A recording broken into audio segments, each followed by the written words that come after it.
Chile has been rocked by widespread mobilizations led by the country's students who are demanding that the state do more to ensure that all Chileans have access to free and quality education to the university level. The protests began in May and have since gained momentum and widespread popular backing, with up to 80% of the Chilean public in support of the students. Thousands have participated in the demonstrations, and on August 24th, the Workers' United Center, the country's largest labor union, declared a two-day national strike in support of the students' demands. Many protests have been violently repressed by Chile's national police, the Carabineros, and there are reports of at least 2 deaths, with one 16-year-old shot by police and another high school student leader assassinated. The government of Chilean President Sebastián Piñera has put forth several proposals in an attempt to quell the unrest, but students have thus far rejected each response as inadequate. Piñera, a wealthy businessman, is the country's first democratically elected right-wing president in over 50 years, and his approval ratings have plummeted to just 26% since the students' movement has heated up.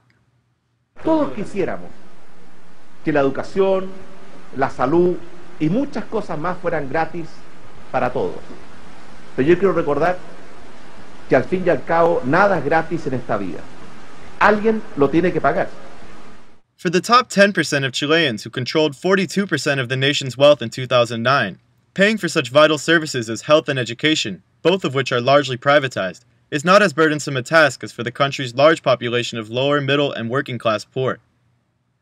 Following years of steady economic growth, Chile has often been touted as a success story of the neoliberal model, seeking to cut back on the capacity and role of the state in providing social services while opening up markets to foreign investment through privatization and deregulation. While Chile is considered one of the most economically developed countries in Latin America, it also has some of the highest levels of inequality and a poverty rate of 18.9%. According to Cristóbal Lagos, Secretary General of the student group leading the mobilizations, the Federation of Students of the University of Chile, capitalist restructuring has created an education system that reinforces inequality and poverty while restricting upward mobility. El sistema neoliberal lo que ha construido en Chile es una desigualdad tremenda que nos tiene dentro de los países más desiguales del mundo. Entonces, el sistema de mercado en Chile, si bien ha funcionado para unos pocos, para los más ricos de Chile, ha hecho que hoy día hayan familias muy ricas. Sin embargo, para la mayoría del país no ha funcionado desde el punto de vista en que ha generado inequidad, desigualdad y mucho endeudamiento. Y lo que hace hoy día el sistema educativo superior es aumentar esas desigualdades y alargarlas en el proceso de desarrollo de las personas. Eso quiere decir que hoy día, por medio tanto del sistema básico como medio y del superior, se hace que sea mucho más eterna la diferencia social que se da. Si uno nace pobre, probablemente en este sistema tenga muy pocas posibilidades de dejar de ser pobre, y a la vez, por el contrario, los que nacen ricos también tienen muy pocas posibilidades de dejar de ser ricos. Entonces lo que tenemos hoy día es que es un sistema que segmenta y genera aumenta y perpetúa la desigualdad. The roots of the modern Chilean education system date back to the neoliberal reforms introduced during the country's period of military rule under dictator Augusto Pinochet. General Pinochet came to power in a bloody US-backed military coup in 1973 that overthrew Salvador Allende, the first democratically elected socialist president in Latin America. Dr. Ricardo Trumper, a professor at the University of British Columbia in Okanagan, was a graduate of the Chilean public education system who fled the country in 1974 following the coup. He explains how the harsh repression that saw thousands of Chileans arrested, tortured, and disappeared resulted in a political climate with little room for dissent, enabling leaders to impose unpopular economic reforms imported by the Chicago school students of free market economist Milton Friedman that would become a blueprint for countries around the world. Privatize health, privatize education, privatize pensions. The idea of privatizing education did not come direct from Chile. It came from the Chicago school. It was developed at an inter-American level and so on. So it started in Chile in the early 80s and actually began to be developed in the 70s, but with ideas that are certainly not Chilean, that are neoliberal. It's the development of neoliberalism and the hegemony of neoliberalism around the world. The 1981 privatization of the education system under the Pinochet regime weakened public universities and decentralized control of public education, dividing schools into 3 categories: private schools subsidized by state vouchers on a per-student basis, public schools transferred to the municipal level and also funded by individual vouchers, and private schools paid for entirely by the clients. The market model was maintained and strengthened under subsequent governments following Chile's 1990 transition to democratic elections.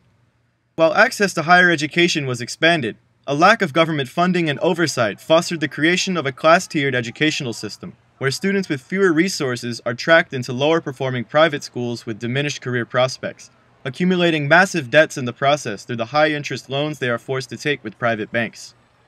Sí, bueno, lo que se ve hoy día es que el sistema superior está compuesto por universidades que son de un perfil más, de gente que tiene más dinero y otras que son de gente más pobre.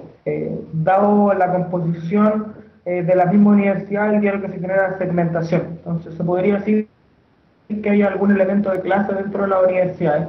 Sin embargo, no creo que sea el único elemento que se dé, sino que el elemento con más fuerza que hoy día se da y que puede que gatillen las movilizaciones es lo que nosotros denominamos el endeudamiento.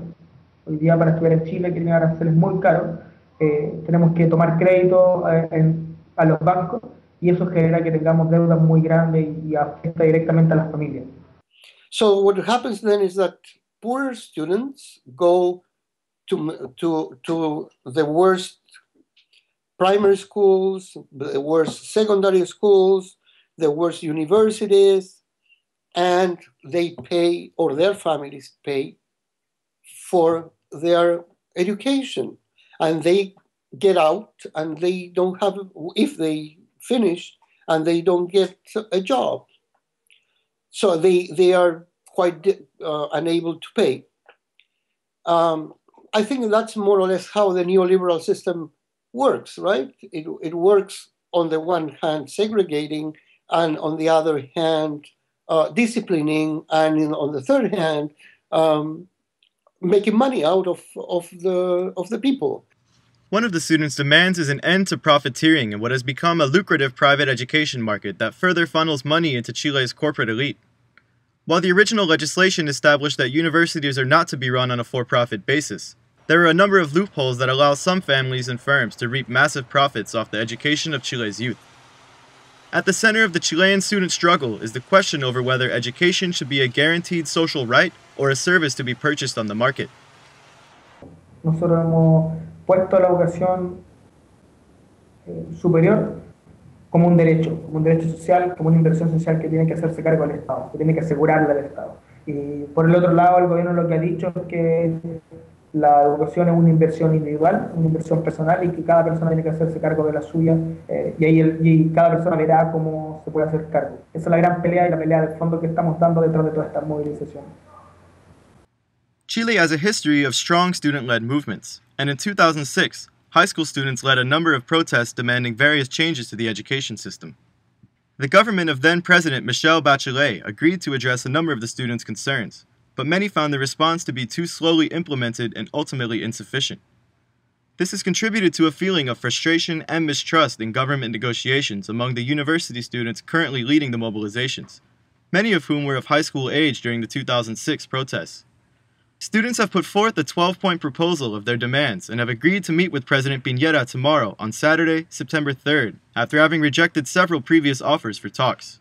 There is skepticism over whether the embattled president will seriously consider the demands of the students, who have vowed to continue to take to the streets if their proposals are not adequately addressed. This is David Doherty with the Real News Network.